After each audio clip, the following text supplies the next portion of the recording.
Hello everyone, and welcome back to my channel, Just Another Struggling Writer, the beleaguered author's one-stop shop for commiseration and hopefully inspiration. My name is Carrie Scher, and I am just another struggling writer.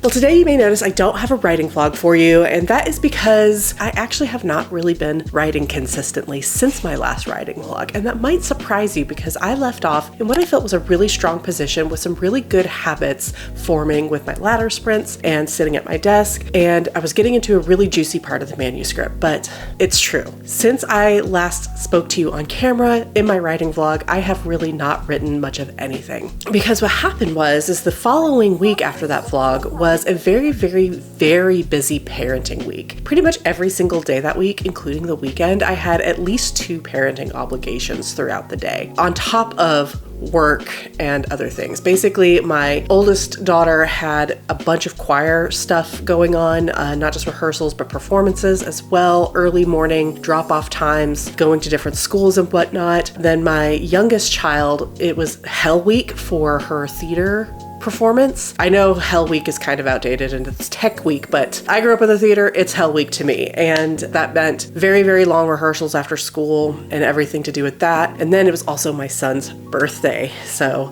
not just the celebrating on the day itself with him, but also taking him and his friends to the arcade over the weekend. So it was just a very busy week that left me mentally quite exhausted by the end of the day. And I wasn't really feeling up to writing. And then I got sick again. And that was a real disappointment because I got sick on Friday night, which meant I ate up pretty much my entire weekend. And the only thing I really had energy for was taking care of my parental obligations. And then I had my final big paper that I needed to turn in for school. And that was about it. But at the time, I thought that was okay. 1 week off is not going to be the end of the world. And truly, there were just so many mitigating circumstances that it is what it is. And I was really thinking I was going to get back to it this week. But it is now Thursday, and I still have not really written anything. And again, there have been some mitigating circumstances, some parenting stuff, yet again, illness. This time it is my oldest child, my son, who has the flu. And here we are again on Thursday, and I still have not written. And it got me thinking about how this time of year isn't really great for writing. And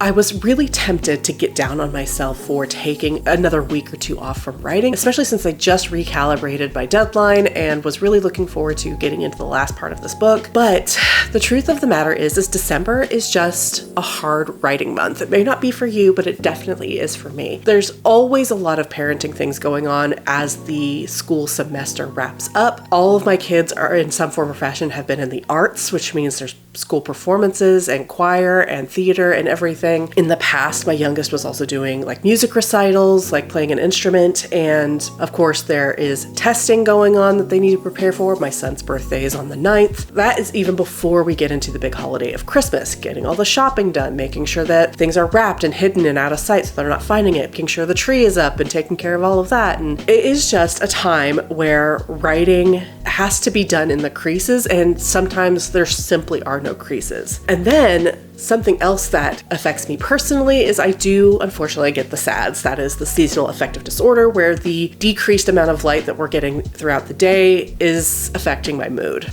It sucks, but I know that that's what it is. And I know that that is particularly what is affecting me this week because despite the fact that I am no longer sick, and despite the fact that I have had a lot less to do this week than I did last week, I am still very tired at the end of the day. I'm talking about like 7 o'clock, 7:30. I feel completely mentally exhausted, and all I want to do is sleep.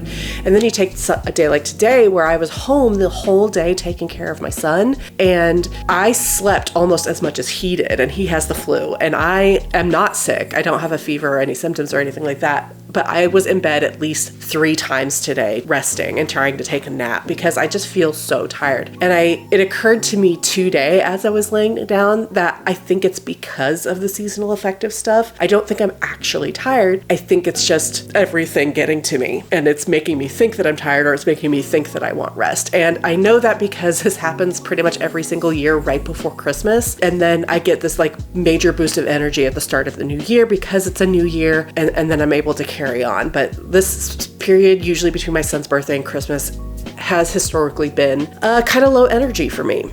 And Why am I telling you all this? Why am I sitting down here and telling you all this? Well, it is because I just want to say that for anyone out there who may be going through similar bouts of tiredness or busyness or illness and is not able to find the time to write or is having trouble prioritizing writing throughout all of this, it's okay.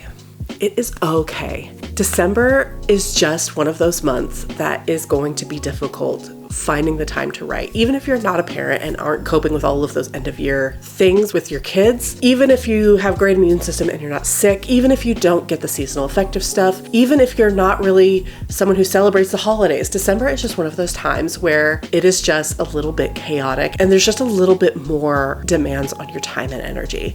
And it is okay. It is okay to take a step back just for a couple of weeks and attend to the other things going on in your life. While it might feel like you are deprioritizing writing, and if you're deprioritizing writing, that must mean it's not that important to you. And what does that say about you as a writer if you can't make writing a priority? It's okay. It is okay. None of those things are true. Writing is still important to you. Writing is still high on your priorities list, and writing is still going to get done. Writing is still going to be accomplished, and you are still going to get your project done in whatever form or fashion that means. Taking a little bit of time to attend to everything else going on does not mean you're a bad writer. It does not mean you don't have what it takes, and it does not mean that writing isn't just for you. None of those things are true. You have what it takes. You are a writer, you can do it. And guess what? Other professional authors are going to take time off during the holidays too, because it's like a job, right? Writing is like a job. It is definitely work. I say that all the time. And even those who make writing a full-time job, they need time off too. The holiday season is the time that makes the most sense to take that time because of everything going on. So if you're feeling a little bit down, if you're feeling a little bit upset with yourself or hard on yourself for not being able to write around all of these different obligations, it's okay. I promise it's okay. It does not say anything about you. And if you're wondering, Carrie, who is this really directed towards? I think we all know. And with that, thank you so much for watching. I so appreciate it. If you like my content and want to support the channel, please like and subscribe or consider leaving a comment down below. If you made it all the way to the end of this video, leave your own pep talk in the comments below. I could really use it, and I'm sure there are others out there too who could do with a reminder. Or just leave me a Christmas tree emoji because those always make me happy. In my next video, I'm going to be doing a review of my 2025 writing resolutions. If I recall, I had almost 30 resolutions last year, and yeah, I can't wait to find out how many of them were actually accomplished. I hope you look forward to it, and I will see you then. Bye.